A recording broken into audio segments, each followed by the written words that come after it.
Assalamualaikum warahmatullahi wabarakatuh.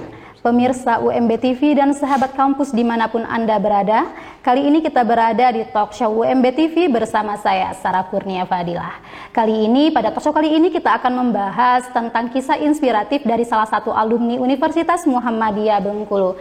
Dan beliau merupakan seseorang yang menginspirasi karena telah berhasil mengembangkan teknologi tepat guna pompa hidran, yaitu pompa air tenaga air.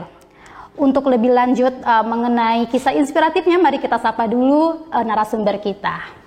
Baik, Assalamualaikum. Waalaikumsalam warahmatullahi wabarakatuh. Boleh perkenalan diri dulu, Pak? Oh, boleh. Nama Wawan Asri. Kebetulan saya alumni Universitas Muhammadiyah Bengkulu, jurusan Administrasi Publik tahun 2016. Tahun 2016. Berarti tamat tahun 2016 yang lalu ya? 2022. Oh ya, beberapa tahun yang lalu berarti ya. Iya. Gimana kabarnya hari ini? Alhamdulillah, rasanya sangat bahagia karena saya kembali di kampus yang saya cintai. Karena memang banyak sejarah, banyak pelajaran yang saya dapatkan di sini sehingga bisa sampai seperti ini. Iya. Seperti yang kita kenal, bahwa Pak Wawan Asri ini merupakan salah satu orang yang menginspirasi, di mana Pak Wawan membuat pompa hidram dan beberapa waktu lalu juga launching dan diresmikan oleh gubernur kita. Iya. Terus dan kami segenap Sivitas Akademika dan khususnya juga keluarga UMB TV mengucapkan selamat kepada Bapak karena telah berhasil membanggakan Universitas Muhammadiyah Bengkulu yang menjadi salah satu alumni yang menginspirasi.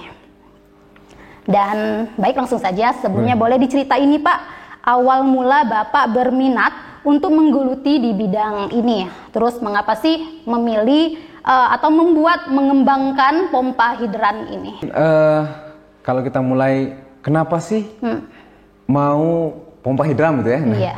Jadi sebenarnya saya bukan pembuat pompa hidram yang langsung kita buat, kita ngelasnya, bukan seperti itu. Tapi saya memang dari kuliah itu suka dengan hal yang menghasilkan. Karena mau mandiri tadi kan, jadi kita bergabung di banyak organisasi tentang kemandirian pemuda dan sebagainya kan. Sehingga ada intuisi tentang bisnis-bisnis tertentu. Jadi ketika corona saya berhenti jadi trainer. Bukan berhenti sih, tetap trainer, tapi maksudnya meninggalkan kegiatan yang dulu saya keliling-keliling se-Indonesia untuk mengisi materi-materi, seminar, bergabung kepada organisasi-organisasi besar seperti itu. Nah, ketika pulang ke Bengkulu ini 2020, maka saya mulai melihat peluang-peluang yang ada di Bengkulu ini. Nah, sehingga ada seorang namanya Bapak Ahmad Saifuddin, itu beliau memiliki keahlian membuat itu, namun tidak terlalu tersebar. Nah, seperti itu awalnya. Sehingga saya yang punya bahasanya, alhamdulillah diberikan Tuhan nih melihat suatu peluang gitu kan. Jadi alhamdulillah saya melihat ini menjadi peluang besar. Karena kenapa? Ini pompa air yang unik, pompa air tenaga air. Namanya pompa hidram, di mana pompa ini bisa mengangkat air dari dataran rendah ke dataran tinggi tanpa menggunakan listrik. Nah, sehingga saya pikir ini bagus sekali untuk Bengkulu ini karena banyak desa-desa yang susah air. Akhirnya saya bekerja sama dengan Pak Udin, Bapak Udin panggilan akrabnya seperti itu, dan kami menginisiasi pembuatan perizinannya dan alhamdulillah sekarang atas nama saya sendiri itu sudah kita pasang di berbagai desa pompa-pompanya. Nah, itu kita bekerja sama dengan ada pabrik air, ada juga dengan desa-desa, ada juga seperti itu. Oh, jadi Pak Wawan ini emang pintar melihat peluang ya Pak ya? Kalau pintar sebenarnya tidak terlalu, tapi alhamdulillah ada sedikit, oh ini peluang kita bagus nih. Karena harus dikembangkan ya. Bukan cuma pompa hidram, alhamdulillah kan. Kita juga ada kegiatan-kegiatan yang lain seperti mebel, saya juga bisnis mebel. Saya tidak bisa membuat kursi sendiri, tapi saya punya mebel seperti itu. Berarti ini salah satu alumni yang menginspiratif karena banyak sekali multi talent ya. Terus juga dia bisa trainer tadi ya kan. Terus juga mengembangkan bisnis yang lainnya juga. Terus untuk cara kerja pompa hidram ini sih sendiri gimana? Jadi pompa ini kan sebenarnya sudah mungkin penemunya dari orang-orang dahulu sudah menemukan ini seperti itu. Jadi pompa hidram ini dia menggunakan tekanan air. Jadi kalau kita mau buat pompa hidram itu menggunakannya harus ada terjunan ataupun suatu pipa yang dimiringkan sehingga menjadi tekanan. Nah, jadi tekanan itulah yang memainkan klep. Ada namanya klep buang dan klep masuk seperti itu. Jadi klep buang ini klep masuk ini dia akan dengan air tekanan air tadi maka dia akan bergantian untuk naik turun. Nah, sehingga dengan naik turunnya itu membuat angin di dalam tabung pompa itu menjadi pendorong air ke atas tadi. Karena tujuan ini sampai 100 meter, Pak. Oh, 100 meter vertikal itu masih bisa dicapai. Masih bisa. Ya. Terus juga yang menggunakan alat pompa hidram ini dari daerah-daerah mana saja sih yang sudah menggunakan? Oh, yang sudah ya. Yang sudah itu Kabupaten Lebong. Terus Bengkulu Tengah, Kepahyang, Rejang Lebong. Itu yang sudah banyak menggunakan. Gitu. Banyak juga ya dari berbagai kabupaten yang ada di Bengkulu. Terus juga bagaimana sih animo masyarakat sendiri terhadap adanya pompa hidram ini kan sangat membantu masyarakat tentunya kan, apalagi para petani ya. Jadi awalnya sebenarnya banyak masyarakat bahkan kepala desanya tidak percaya. Jadi dia pikir ini bagaimana air diangkat ke atas tanpa listrik, tanpa mesin, tanpa ada solar dan energi lainnya seperti itu. Jadi mereka awalnya tidak percaya, tapi ketika itu sudah ada buktinya di berbagai tempat kita sudah pasang, bahkan kami kami pengurus yayasan ada yatim dan duafa namanya Panti Al-Kahfi di Desa Wiskus itu sudah dipasang memasuki angka 8 tahun. Itu sudah dipasang produk kita yang sama dengan ini tadi dibuat oleh Pak Udin bersama kami. Maka itu sudah masuki 8 tahun usianya. 8 tahun usia.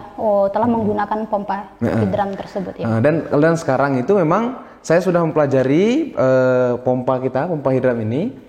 Memang dia sedikit berbeda dari produk-produk orang lain. Kita punya setelan gas yang bisa membesarkan ataupun mengecilkan airnya seperti itu. Sehingga itu memang bisa dikatakan ini produk kami. Karena kami punya produk yang sedikit berbeda dari orang-orang yang lain seperti itu. Iya, berarti produknya juga unik ya dan sangat membantu masyarakat sekali.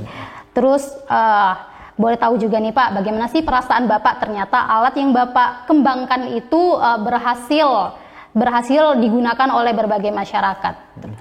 Sebenarnya niat awal ini adalah kita ingin bagaimana membantu masyarakat ini mendapatkan air bersih. Ataupun kalaupun tidak air bersih, biasanya ada juga yang membutuhkan sumber air yang hanya untuk cuci piring, cuci baju dan sebagainya seperti itu. Karena tidak semua daerah punya sumber air yang bisa diangkat seperti itu kan.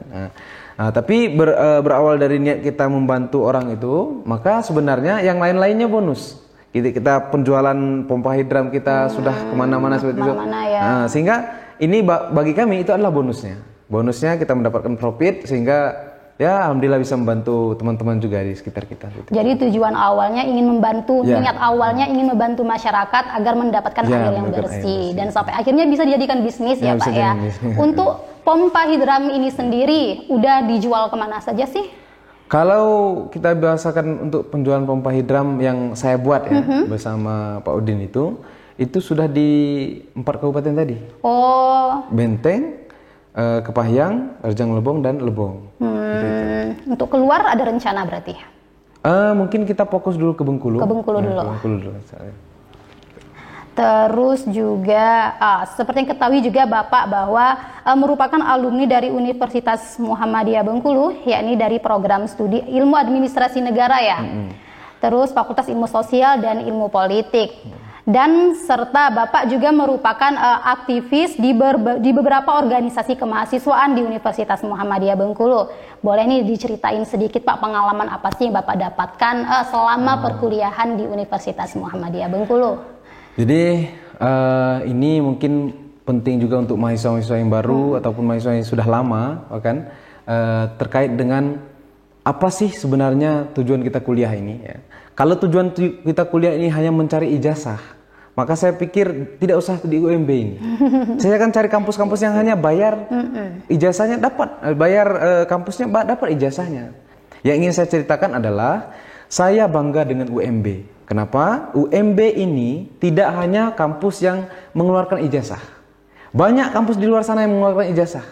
Tapi UMB lebih dari itu. Dia telah menumpah soft skill, cara berpikir kritis, cara memecahkan masalah dan sebagainya, pengabdian masyarakat. Sehingga saya sekarang bergerak, sudah beberapa tahun saya digunakan, alhamdulillah digunakan organisasi dan lainnya di mana-mana. Itu tanpa ijazah pun seperti itu. Tapi apakah saya tidak perlu ijazah? Saya perlu. Ijazah itu penting. Apakah saya bermasalah di kampus? Tidak juga seperti itu.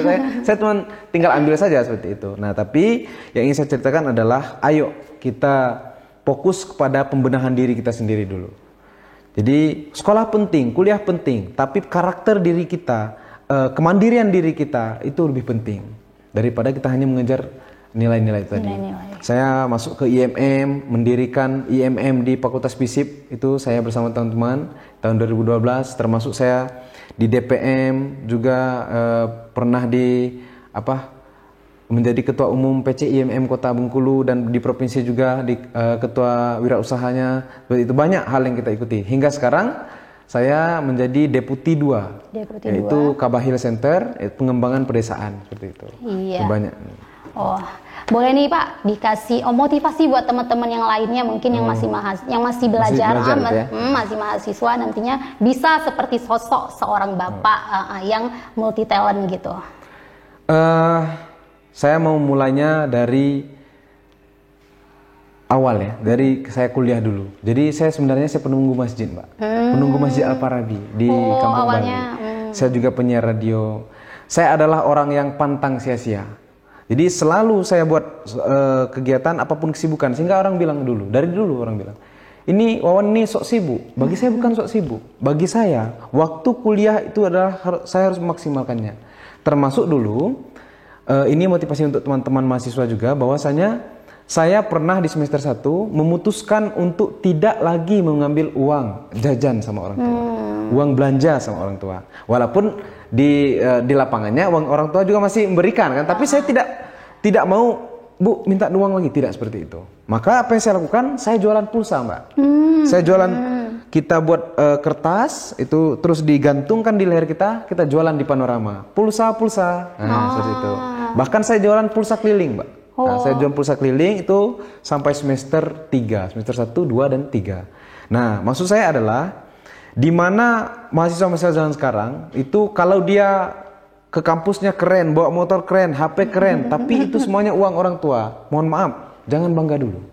Nah, maka kita harus membuat diri kita ini mandiri. Caranya apa? Caranya buat tekanan diri kita. Maksudnya buat tekanan seperti apa? Saya dulu mengatakan bahwa saya tidak mau lagi, ataupun saya tidak jangan sampai saya minta lagi sama orang tua. Walaupun diberikan juga gitu kan. Gitu. Saya tidak mau minta lagi. Kalau tidak diberikan ya nggak apa-apa.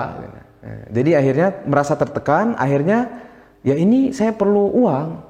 Akhirnya jadi penjual pulsa keliling. Akhirnya jadi penyiar radio. Akhirnya mengurus masjid pun ada uang marbot gitu. Iya. Jadi saya banyak hal seperti itu. Akhirnya banyaklah bertemu-temu sehingga nanti pada puncaknya itu di tahun 2015 saya bertemu guru trainer saya.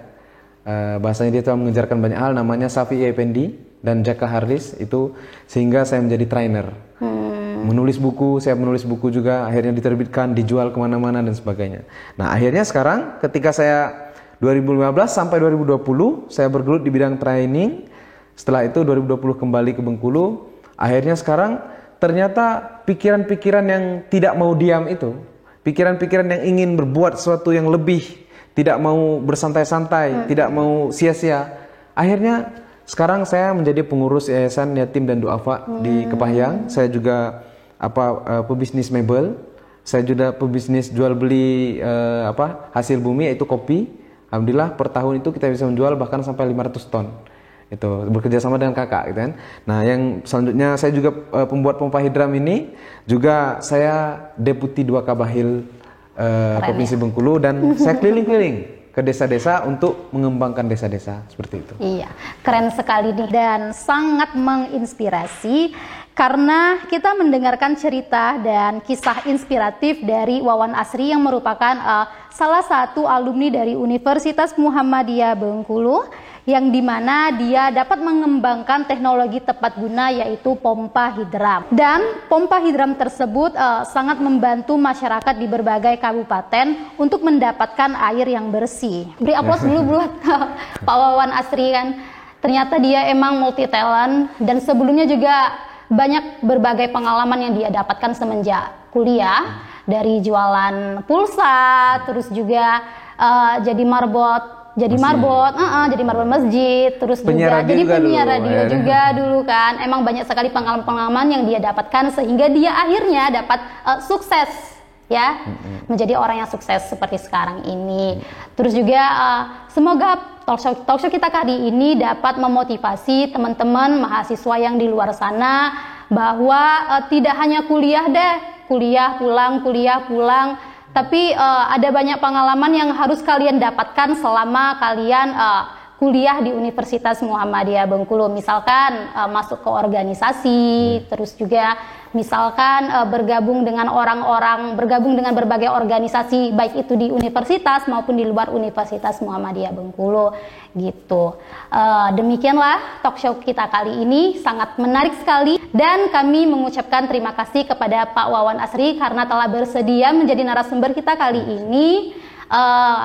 Mohon maaf apabila ada salah-salah kata. Wabillahi taufiq wal hidayah. Wassalamualaikum warahmatullahi wabarakatuh.